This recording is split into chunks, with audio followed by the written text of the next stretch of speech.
Ayan, kumakain na sila guys. Ayan, natakot na naman sila. May malaking ibon na naman ata.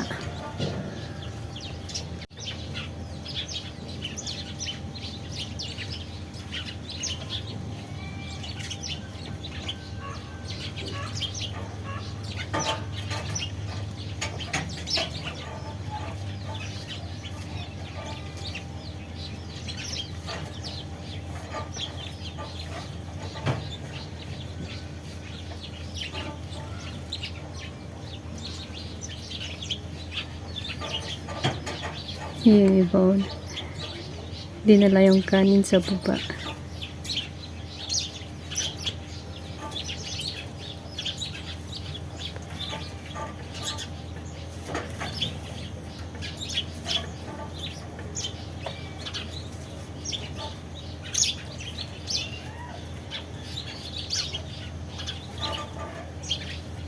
Parang mga manok din nag-aagawan ng pagkain.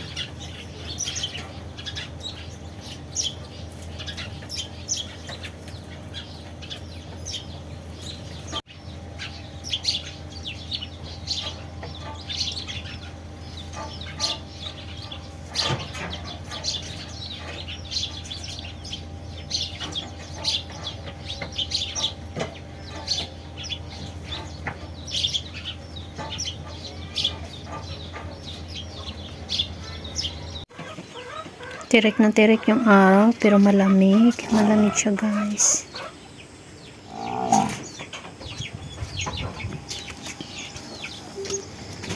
Malamig na malamig. Titingnan ko sana yung ating kamatis kung mayroon na bang hinog. Pero yan lang. At yung hinog, dalawa lang. Dalawa lang yung hinog.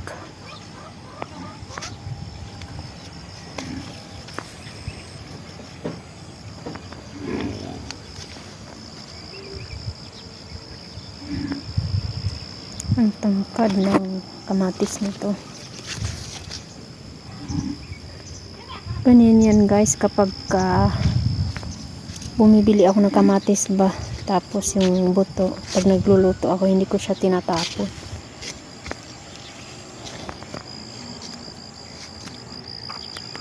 Tapos ayan, nang tumubo, nilipat ko sila dito. Ayan, may hinog pa dito guys. Ayan, kung nakita nyo, nilagyan ko ng abo sa ilalim ng kamatis na to para hindi siya kainin ng insekto ba.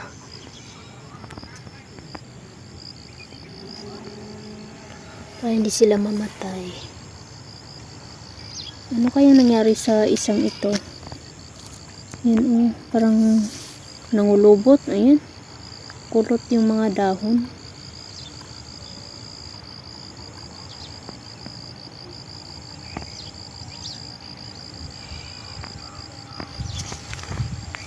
Ang taba ng mga damo sa labas. Kaso hindi natin pwedeng kunin guys kasi sa kapitbahay yan.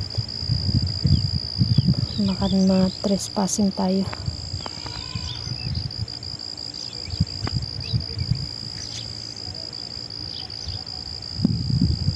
Ang ganda ng panahon ngayon, kaso hindi tayo makagala.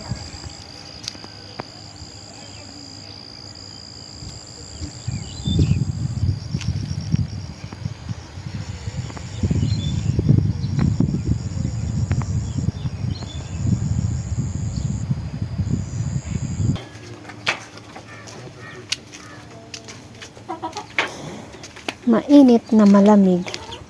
Naubos na naman yung kanilang damo. Bilis nilang kumain.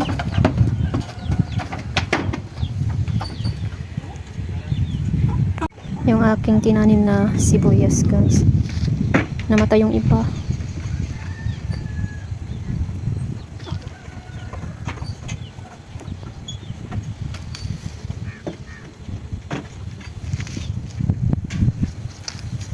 Kulang siguro sa tubig o dahil sa lamig.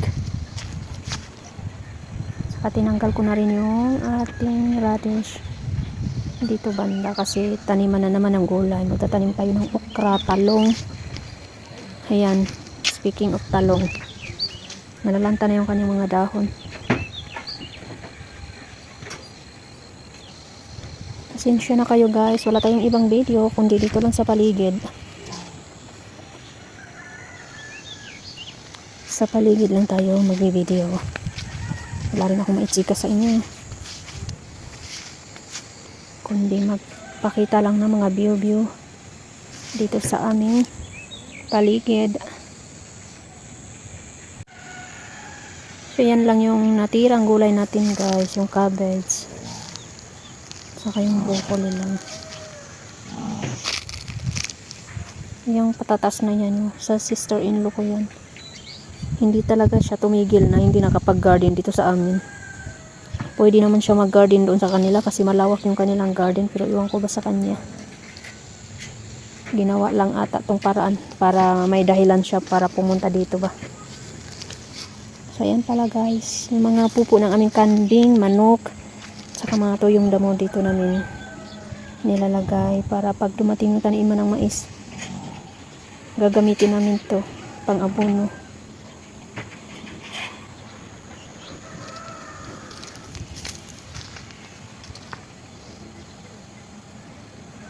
Ang liit ng bunga.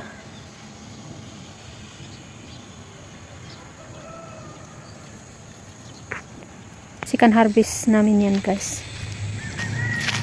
Malalaking tori. Yung unang harvest namin yung maliliit na tori, yung sinasabi nilang lokal na tori daw, native ba, kumbaga sa atin native na tori. Tapos itong natira, malalaking tori yan guys.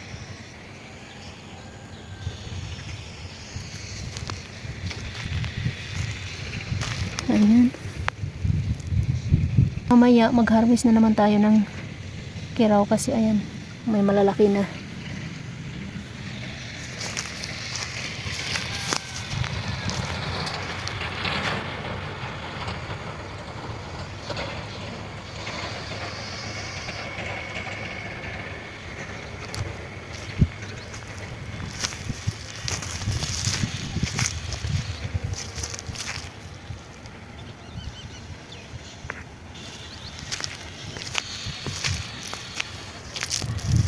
Nakita ko yung aming kapitbahay kanina na naglalagay ng mga dayami dito. Ay, nagtatanggal ng dayami. Coriander pala yung tinanim nila dito. Coriander at saka spinach. Spinach, i-zoom nga natin guys. Spinach yan. Yung dahon na malalambot guys. Malambot siya. Tapos dito coriander. Ayan, ganyan pala sila magtanim. Nilalagyan ng mga dayami.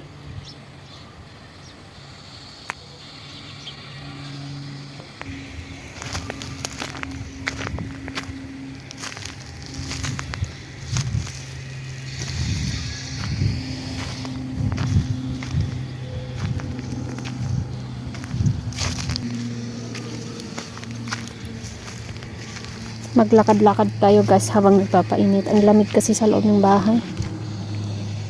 Malamig.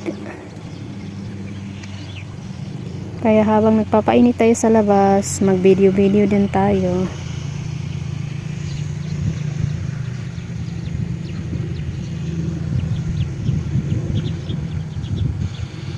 Tuyo yung kanilang cabbage. Wala na kasing tubig sa kanal, sa irrigation. Kaya hindi madiligan yung kanilang mga tanim.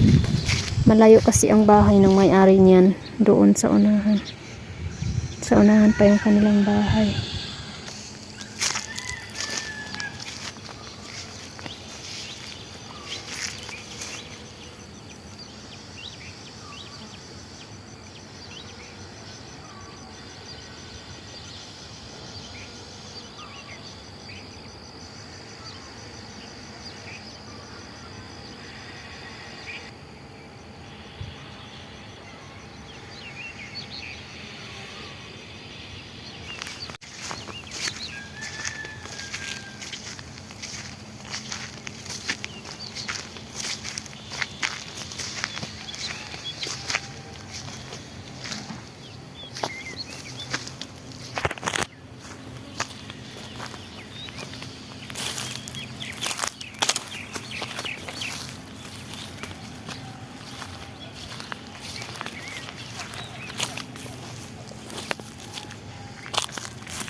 makita ng tao. Puro na lang puro kalabaw at saka baka.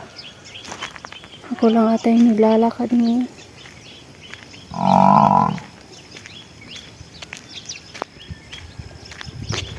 Ibang iba na talaga yung village nito. Hindi tulad ng dati. May mga nagpapatayo ng bahay.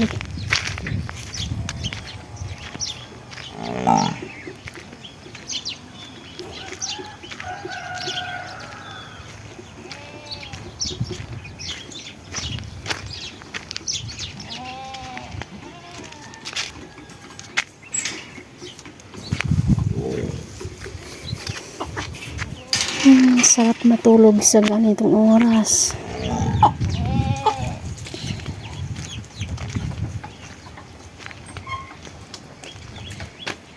Maya ako na kayo bigyan ng gamot. Pahinga muna si ako.